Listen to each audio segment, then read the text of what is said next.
Assalamualaikum warahmatullahi wabarakatuh. Perkenalkan, nama saya Agung Darmawan Siregar, NIM 2120368. Di sini saya akan memenuhi tugas ujian akhir semester Tahsin Al-Quran.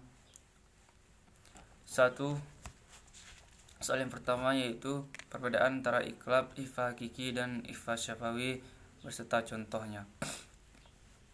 1. Iqlab yaitu perbedaan yang pertama, hukum tajwid yang terjadi ketika ada huruf nun sukun atau tanwin bertemu dengan salah satu huruf hijaiyah ba.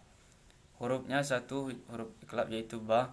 Kemudian secara harfiah, iqlab artinya menggantikan atau mengubah. Kemudian cara membacanya dengan menggantikan huruf nun atau tanwin jadi suara huruf mim sukun. Kemudian ditandai dengan huruf mim kecil. Adapun contohnya iqlab yaitu salah satunya terdapat pada surah Al-Humazah ayat kedua. Kalla layunbazanna fil khutamah. Kemudian ikhfa hakiki yang kedua, secara etimologi artinya menyembunyikan atau samar. Kemudian hukum tajwid terjadi apabila ada mim sukun dan tanwin, kemudian di belakangnya terdapat huruf ada nun sukun atau tanwin, kemudian di belakangnya terdapat huruf hijaiyah yang ke-15. Hurufnya ikhfa yaitu ta, sa, da, za, dal, dal, zai, sin, shain, sod, dot, to, zo, fa, qaf, kaf. Kemudian cara membacanya mengeluarkan suara nun atau tanwin dalam rongga hidung sampai dengan terlihat samar, atau bisa juga menjadi suara atau en. Sesudah itu disebut dengan dengung sepanjang kurang lebih 2-3 harakat. Adapun contohnya, min tahtil anharu khalidina fiha abada. Kemudian ikhfa syafawi, itu perbedaannya. Yang pertama, hukum tajwid yang terjadi ketika ada huruf hijaiyah mim sukun bertemu dengan huruf hijaiyah ba. Kemudian ikhfa berarti samar dan syafawi artinya bibir. Dan cara membacanya bertemunya yaitu bertemunya bibir atas dan bawah dari huruf hijaiyah mim dan huruf hijaiyah ba. Hurufnya satu yaitu ba. Dan cara contohnya yaitu tarmihim bihijaratim min sijil. Kemudian kita masuk yang ke soalan kedua, yaitu perbedaan mad lazim yang berada di tengah surah dan mad lazim berada di awal surah beserta contohnya. 1. Mad yang bertemu tasdid atau diidghamkan, perbedaan yang pertama. Kedua yaitu panjangnya 6 harakah dan diberatkan. Ketiga, cara membacanya diberatkan sebab diidghamkan. Ada contohnya, waladdallin.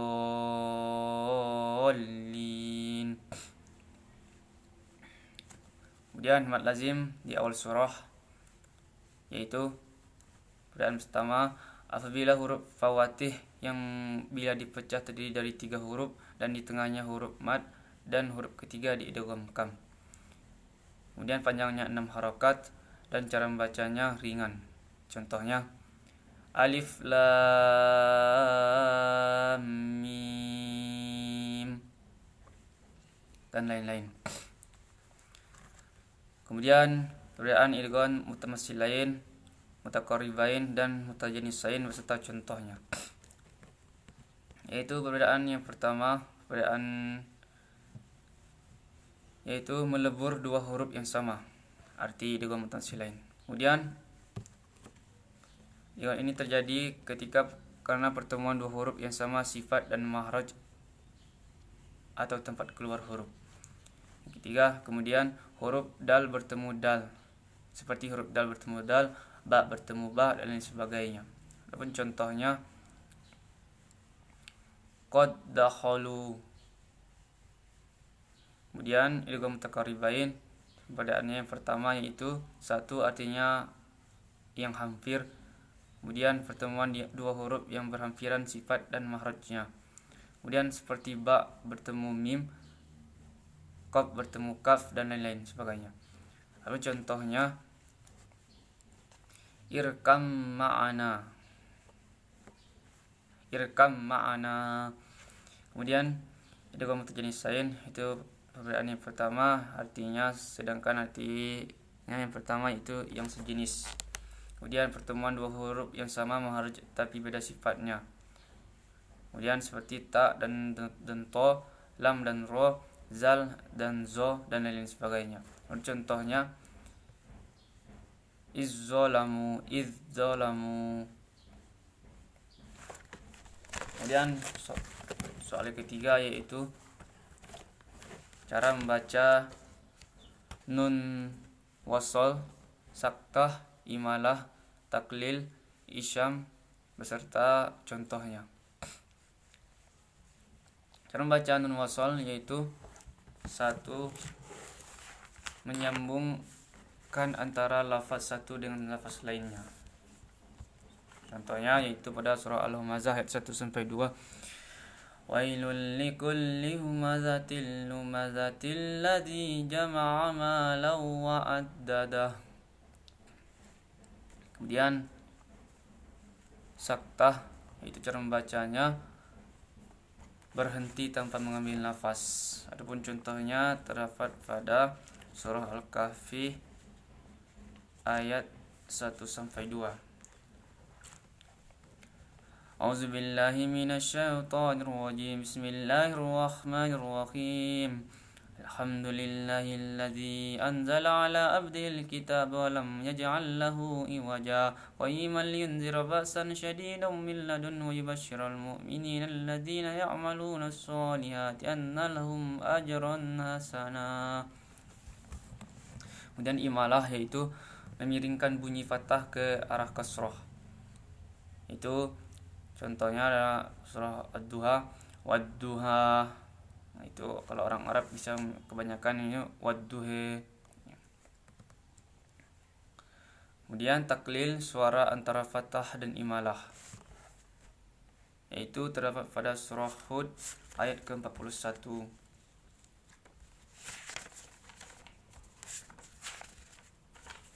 Surah Hud ayat 41.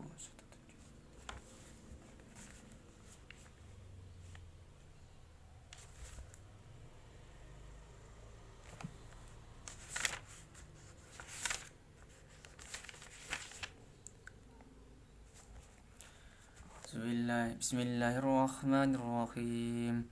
Wa qala rakabu fiha bismillahi majraha wa mursaha inna rabbi laghafurur rahim.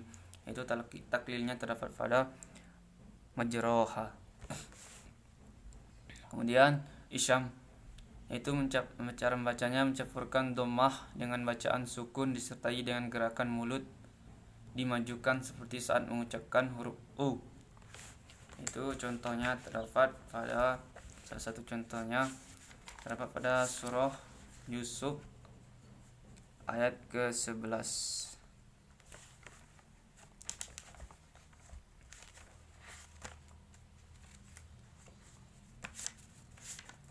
Surah Yusuf ayat ke-11. A'udzubillahi minasyaitonirrajim. Bismillahirrahmanirrahim. Qalu ya abana. Bismillahirrahmanirrahim. Qalu ya abana ma laka la ta'manna ala yusufa wa inna lahu lanasihun. Sadaqallahul azim. Ya, sekian dari saya. Assalamualaikum warahmatullahi wabarakatuh.